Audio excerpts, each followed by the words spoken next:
तो नमस्कार दोस्तों, मैं दीपक नागर। दोस्तों, दीपक इकोनॉमिक्स के इस चैनल पर आप सभी का स्वागत है। हम यहाँ पर डिस्कस करते हैं जो इकोनॉमिक्स का करंट अफेयर्स के बारे में।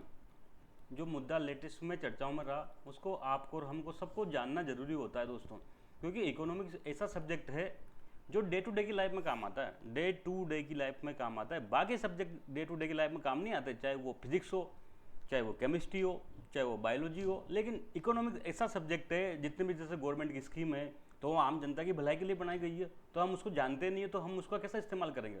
तो ऐसे ही दोस्तों, आज का जो मुद्दा है बेसिकली एमएसपी है। क्या है एमएसपी का मामला है, थोड़ा सा उसके बारे में डिटेल से पढ़ेंगे। न्यूज़ क्या थी? न्यूज़ आप लोगों ने पढ़ ली होगी कि कल 7 जून को प्रधानमंत्री जी की अध्यक्षता में cabinet committee on economic affairs, प्रधानमंत्री जी की अध्यक्षता में cabinet committee on economic affairs की मीटिंग हुई थी। इसमें जो खरीफ सीजन है ना, अभी चालू होने वाला है खरीफ सीजन। आप लोग जानते होंगे कि एग्रीकल्चर में 2 सीजन बेसिकली इंपॉर्टेंट होते हैं, एक खरीफ एक रबी। खरीफ होता है मानसून के टाइम पे, जुलाई में जो सोन होता है जो उगाते हैं, और अक्टूबर नवंबर में उसको काट लेते हैं। ऐसे जो रबी की सीजन होता है उसको अक्टूबर नवंबर में दिवाली के आसपास उसको बोते हैं और बाद में उसको मार्च अप्रैल में काटते हैं। तो अभी कौन सा सीजन स्टार्ट होने वाला है? अभी जुलाई का मानसून आने वाला है,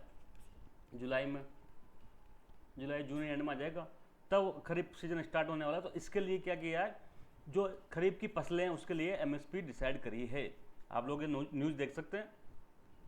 किसानों को राहत, मूंग दाल पर सबसे ज़्यादा 803 रुपये की वृद्धि।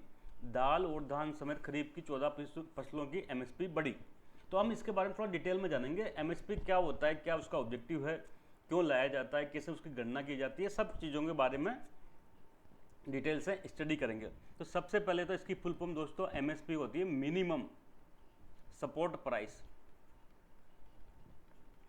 बेसिकली एमएसपी का उद्देश्य क्या है? एमएसपी का उद्देश्य देखो दोस्तों, ये किसान है, फार्मर है, इसने मत सपोज करो राइस का चावल उगाया। चावल तो इसने उगाया, लेकिन जब इसको बेचने का टाइम आया, सेल का टाइम आया, तब यहाँ पर रेट बहुत कम है। सपोज करो 1000 रुपये क्विंटल ही है, इतना तो इसका लागत का खर्चा नहीं निकला। तो इससे क्या होगा, इससे किसान को नुकसान हो जाएगा, लॉस हो जाएगा बहुत भारी वाला।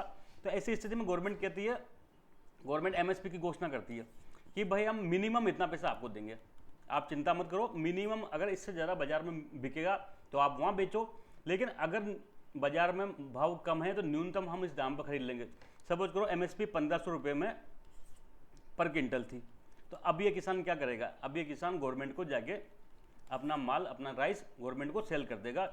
यही बेसिकली एमएसपी का कंसेप्ट है, मिनिमम सपोर्ट प्राइस का। ये बेसिकली मिनिमम प्राइस होती है, इस पर कोई बाध्यता नहीं है किसान को। अगर सपोज करो कि बाजार में भाव 1000 की जगह 1600 होता, तो किसान जाके आराम से कहाँ बेचो? बाजार में बेचो।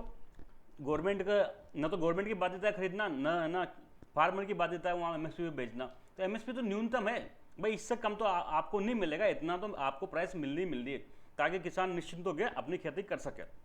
यहाँ तक बात क्लियर होगी एमएसपी के बारे में।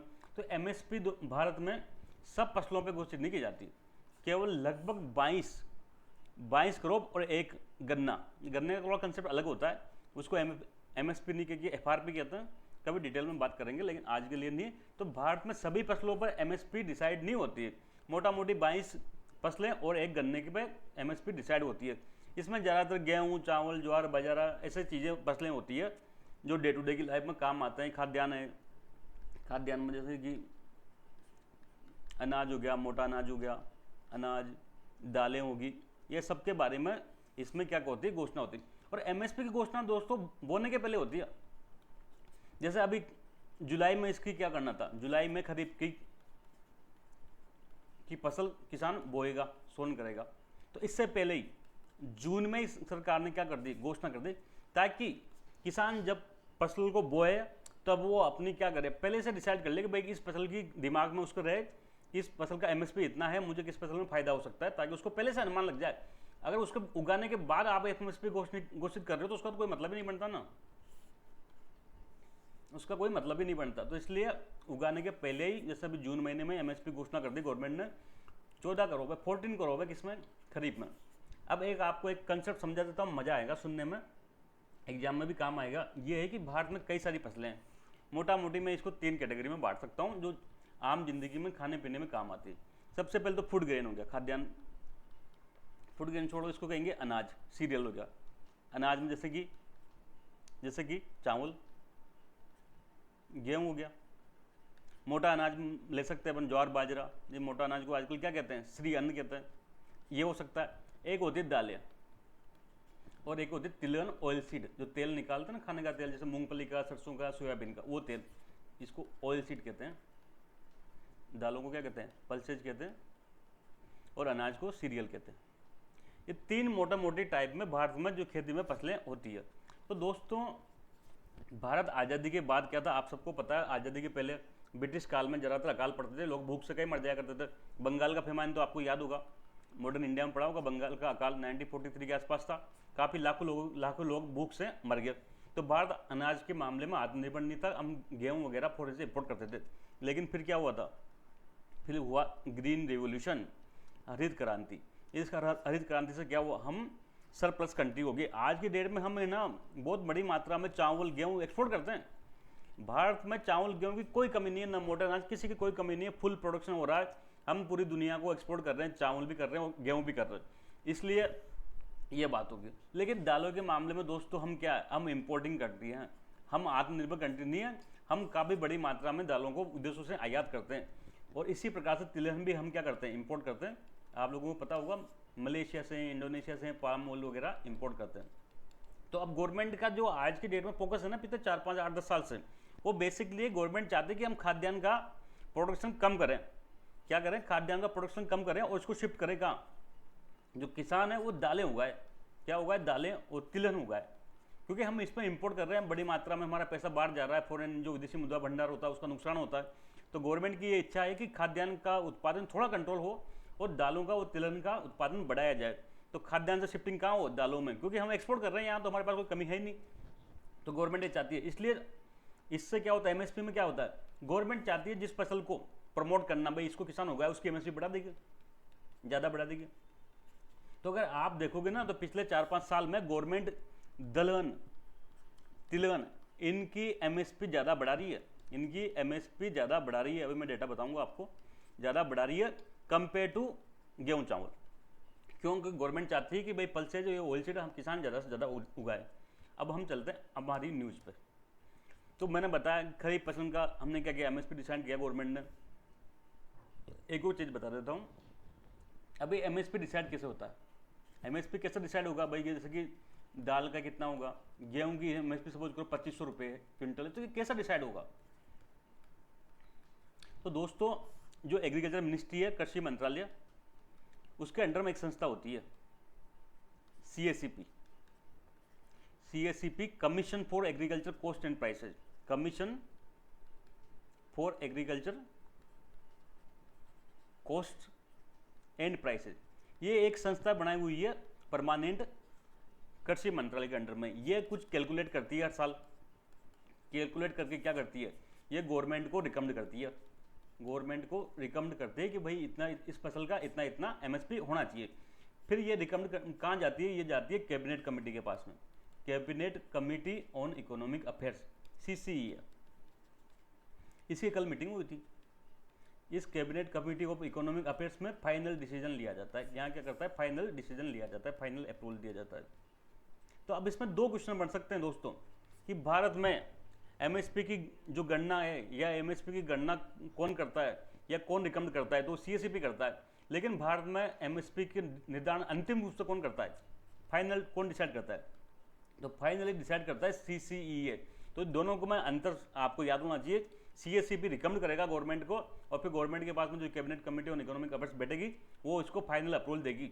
ये सीसीए चाहे तो इसको माने, नहीं चाहे तो नहीं माने। सपोज करो सीसीए ने 2000 रुपये पर क्विंटल गेहूं की एमएसपी डिसाइड करी, अब सीसीए चाहे तो 2000 ही रख ले, सीसीए को लग रहा है कि ये कम है, इसको 2200 कर सकती है, इसको ये ज़्यादा लगे तो इसको कम भी कर सकते हैं। फाइनल पावर किसके पास में है, फाइनल पावर कैबिनेट कमेटी के पास में है, वो जो चाहे एमएसपी डिसाइड कर सकती है। तो अब हम चलते हैं हमारी न्यूज़ की तरफ। देखो मैंने जैसे बताया था, दाल और धान समेत खरीफ की 14 फसलों की एमएसपी बढ़ी। खरीफ की जो 14 फसलें हैं उनकी कल है ना एमएसपी डिसाइड करी है गवर्नमेंट ने। और सबसे ज़्यादा वृद्धि किसमें हुई है, देखो हम देख सकते हैं मूंग क्या एक दाल है, मूंग दाल में सबसे ज़्यादा 803 रुपये की वृद्धि हुई है। हम यहाँ नीचे देख सकते हैं दोस्तों, जैसे धान है, धान मतलब चावल हो गया, पेडी, धान में कितना हो गया, धान का ये एमएसपी हो गया 2183 रुपये, बहुत कम बढ़ा है, 143 रुपये इंक्रीज हुआ है।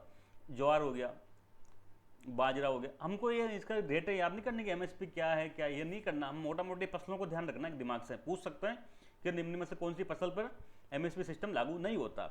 अभी इस बार के प्री में भी यूपीएससी का जो प्री हुआ था अभी 28 मई को हुआ था शायद, उसमें भी इसका एक क्वेश्चन पूछा गया था। तो हमको फसलों का थोड़ा ध्यान रखना है। ज्वार हो गया, बाजरा हो गया, रागी हो गया, मक्का हो गया, तोर होगी, मूंग होगी, उड़द हो गया, मूंगफली, सूरजमुखी, सोयाबीन, तिल, राम तिल, कपास, इस प्रकार से ये फसलें होती है। और आप लोग देख सकते हो 10% की ग्रोथ किस में हुई है, तिल में हुई है, तो तिल में, और 10% की ग्रोथ कहाँ हुई है, मूंग में हुई है। तो मूंग में जो दालें हैं वो तिलहन में है, उसमें क्या कर रही है गवर्नमेंट, बढ़ावा दे रही है एमएसपी को बढ़ाकर। यहाँ तक हमारी बात क्लियर होगी हो तो हम आगे बढ़ेंगे।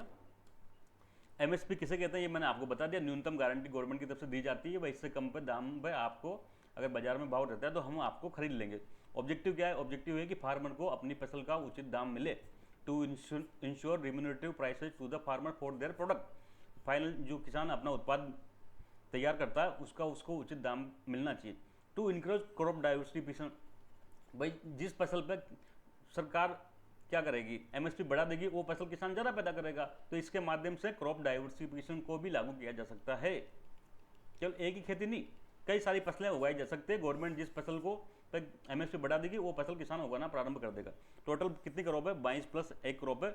कौन डिसाइड करता है, मैंने बता दिया था, सीएससीपी गणना करता है, रिकमेंड के लिए किसको भेजता है, सीसीए को भेजता है। फाइनल डिसीजन कौन लेता है, सीसीए लेता है।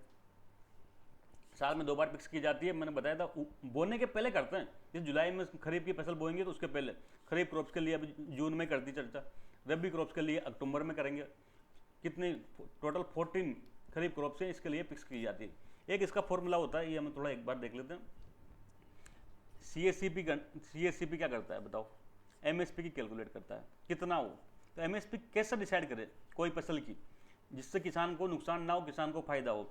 तो बेसिकली 2018-19 से एक फॉर्मूला बनाया था सीएससीपी ने कि भाई जो किसान के जितनी भी लागत आ रही है ना, लागत, इस लागत का 50% अबोव, मतलब एक तरह से 50% किसान को प्रॉफिट हो, ऐसा इसको फॉर्मूला डिसाइड करता है।